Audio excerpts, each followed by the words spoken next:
आपत्ति है, बढ़ा दिया गया, घटा दिया गया। अरे भाई, अगर इतना ही आपत्ति अगर बिहार सरकार के आंकड़े से तो बोल दीजिए मोदी जी को। जब से बिहार में जाति जनगणना हुई है तब से पूरे देश में सियासी बवाल मचा हुआ है। लोग सियासत कर रहे हैं। इसी सब बातों को लेकर जो उप मुख्यमंत्री हैं तेजस्वी प्रसाद यादव, वो बहुत गुस्से में हैं, बहुत भड़के हैं। बहुत सारी चीजें उन्होंने मीडिया के सामने पेश की हैं। उनका साफ तौर पर कहने का मतलब है, कोई किसी को खत्म क्यों कर देगा। आपको सुनाते हैं क्या कुछ कह रहे हैं तेजस्वी प्रसाद यादव, पहले आप सुने।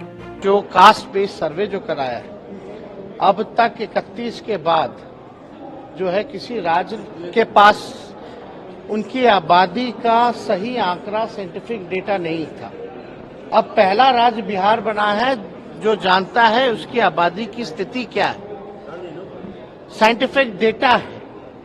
तो इस चीज की तो मांग पूरे देश में हो ही रही है और मुझे बड़ी खुशी है कि और राज्य भी इसमें जो है इस काम को करने जा रहे हैं।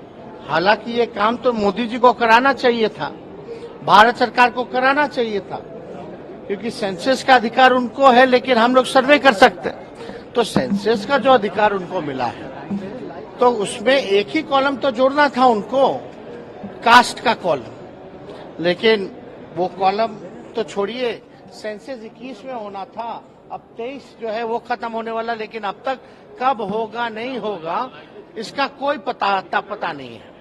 तो जो लोग भी इसको लेकर के, कुछ लोगों का हम सुन रहे थे कि बड़ा भारी आपत्ति है, बढ़ा दिया गया, घटा दिया गया। अरे भाई, अगर इतना ही आपत्ति अगर बिहार सरकार के आंकड़े से तो बोल दीजिए मोदी जी को, मोदी जी भारत सरकार करा दे, पता चल जाएगा। और मान लीजिए अगर लोग कह रहे हैं कि यादवों का बढ़ा दिया गया, तो भाई 31 में जो हुआ था आखिरी, तो उसमें यादवों की क्या आबादी थी? 11% आबादी थी। और बिहार, उड़ीसा, ये झारखंड जो है एक राज्य था और सबसे ज्यादा आबादी यादवों की इन सभी राज्यों में से बिहार में तो स्वाभाविक रूप से बढ़ा। अगर हमको घटाना बढ़ाना है, अगर किए होते तो मुख्यमंत्री जी अपनी जात का नहीं बढ़ा लिए होते। तो ये बेकार की जो बातें जो कुछ लोग कहते हैं, ये बकवास करते हैं केवल।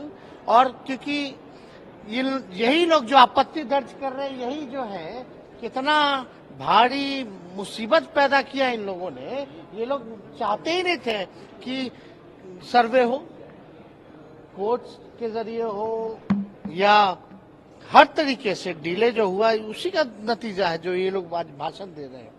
तो उन लोगों को समझना चाहिए कि भाई कोई घटाया बढ़ाया नहीं गया है, जो रिकॉर्ड है वो एकदम बढ़िया है, साइंटिफिक डेटा बिहार के पास आया है। अब उस हिसाब से आगे की योजनाएं जो है हम लोग जो है बनाएंगे। नड्डा जी कह रहे हैं कि क्षेत्रीय पार्टी को खत्म कर देंगे, पिछली बार भी बोले जिसका गठबंधन टूट गया था। क्या वजह है, क्या कहना चाह रहे हैं कि क्षेत्रीय पार्टी को खत्म कर देंगे? अरे खत्म कर देंगे तो गुंडा वाला भाषा है, खत्म कर देंगे, ये तो भाषा देख लीजिए। अरे किसकी क्या औकात है, किसको क्या खत्म करेगा भाई। स्टेट है तब ना सेंटर है, राज्य है तब ना केंद्र है।